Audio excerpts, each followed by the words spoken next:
मैं असम से आया हूं। आप जानते हैं कि असम एक उत्तर पूर्व का राज्य है। अभी अभी बसंत भाई जी ने आप लोग को बताया कि असम में चाय का उत्पादन होता है और देश का सबसे ज्यादा चाय का उत्पादन असम करता है और देश का सबसे ज्यादा दूध का उत्पादन गुजरात करता है। ये गुजरात का दूध और असम का चाय मिला के सबसे बढ़िया चाय बनाने वाला देश का प्रधानमंत्री नरेंद्र मोदी जी है। ऐसे ही मोदी जी नव भारत को निर्माण कर रहे हैं।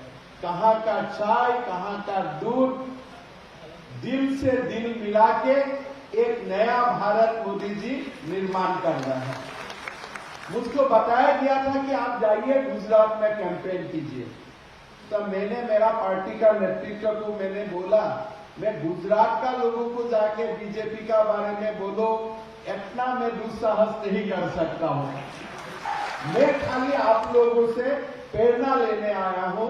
मोदी जी का कर्मभूमि जन्मभूमि से मैं प्रेरणा लेने आया हूं। हमारा यही मकसद है कि एक नया भारत बनाना है। विश्व गुरु का रूप में भारतवर्ष को दोबारा हम लोग को देखना है। ये चुनाव हमारा इसलिए बहुत ही इम्पोर्टेंट है। जैसे जैसे मोदी जी का अश्वमेध का घोड़ा आगे बढ़ रहा है, ऐसे देश को दुबला करने के लिए भी कोई सारा ताकत का भी उभर के आया है। विदेश में षड्यंत्र हुआ है, किसलिए लोग हैरानी है। जो ब्रिटिश हमारा ऊपर हुकूमत चलाया करता था, अभी मोदी जी ने ब्रिटिश इकोनॉमी को पीछे रखकर भारत को आगे बढ़ा दिया। और अगर ऐसा ही रफ्तार में हम चलते रहे तो 2029 तक हम दुनिया का थर्ड अर्थव्यवस्था बन जाएगा, तृतीय अर्थव्यवस्था बन जाएगा। 2014 का बाद नॉर्थ ईस्ट का जो हाईवे बना है वो हाईवे को गुजरात से कम नहीं है, इतना बड़ा हाईवे बना है। आज रेलवे बना है और उनका जो सारा जो एयरपोर्ट बना है और एकदम चाइना बॉर्डर तक अभी रेल लाइन तवांग बोलता है, तवांग तक रेल लाइन बसाने का काम मोदी जी ने शुरू किया है। अभी गुजरात का संदेश देना है। गुजरात चुनाव का हमारा बीजेपी का जीतने का बाद ये पक्का हो जाएगा कि 2024 में देश में तीसरी बार नरेंद्र मोदी जी प्रधानमंत्री बनेगा।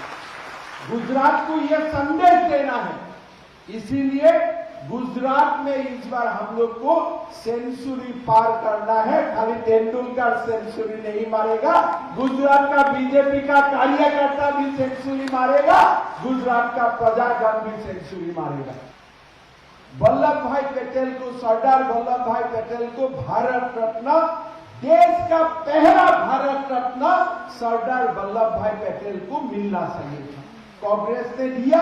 1990 तक सरदार वल्लभ भाई पटेल का कोई भारत रत्न सम्मान नहीं आया। देश का लोगों को भी मालूम नहीं था कि वल्लभ भाई पटेल का देश के लिए कितना बड़ा कंट्रीब्यूशन था।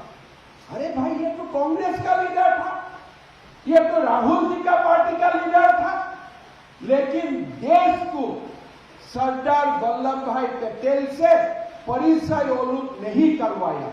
देश का यंग जनरेशन का दिमाग में ऐसा ही घुसा दिया कि गांधी बिना देश चलेगा नहीं। और गांधी भी गांधी है, डुप्लीकेट गांधी, ओरिजिनल गांधी नहीं। महात्मा गांधी का बिना देश नहीं चलता, हम लोग सब जानता हूं। महात्मा गांधी हमारा पूज्य है, श्रद्धा है। वो लोग बोलता है कि भाई देश तो गांधी परिवार चलाता है, चलाएगा। अरे मान लेता हूं अगर महात्मा गांधी जी का परिवार चलाता है, लेकिन गांधी परिवार का मतलब तो डुप्लीकेट गांधी परिवार तो नहीं हो सकता है। ये तो पूरा की पूरा डुप्लीकेट गांधी परिवार है। गांधी टाइटल कैसे मिला वो भी एक रिसर्च का सब्जेक्ट है। आपका तो कोई नाम तो गांधी से तो कोई लिंक भी नहीं था, आपको कैसे ये टाइटल मिल गया? और फिर आपने क्या पाप किया कि जैसे देश को नेहरू ने बनाया, देश को इंदिरा जी ने बनाया, देश को राजीव जी ने बनाया, देश को राहुल जी ने बनाया, अगर कोई नाती पुती पीछे में है वो भी बुलाया जाएगा, देश को यही लोग बनाया था। अरे B.R. अम्बेडकर कहाँ गया, सरदार वल्लभ भाई के पटेल कहाँ गया? पूरा जो देश का गौरवशाली हिस्ट्री था, इससे पूरा देश को लोग डिस्कनेक्ट कर दिया। कांग्रेस ने पूरा देश को मोनोपोली बना लिया। भाइयों और बहनों, भारत का जो स्थिति है, भारत का जो लेफ्ट लोगों का जो प्रेजेंस है दिल्ली में, लिटिल दिल्ली का जो बात हम लोग बोलते रहता हूं, उसका बीच में राम मंदिर बनाना आसान काम नहीं था। 370 धारा खत्म करना आसान काम नहीं था, लेकिन आज सारे काम, तलाक को हटाना एकदम ही असंभव काम जैसा था, लेकिन प्रधानमंत्री मोदी जी ने एक करके सारे असंभव काम को संभव कर दिखाया। तो इसलिए मैं वही गुजरात का धरती में आया हूं, जो धरती ने प्रधानमंत्री नरेंद्र मोदी जी को देश को उपहार दिया, जिसको आप लोग पहले पहचाना और आप लोगों ने उनको ताकत दिया, और आप लोगों का ताकत के लिए आज देश को ताकत मिल रहा है। मेरा भारत माँ को आपका भारत माँ को ताकत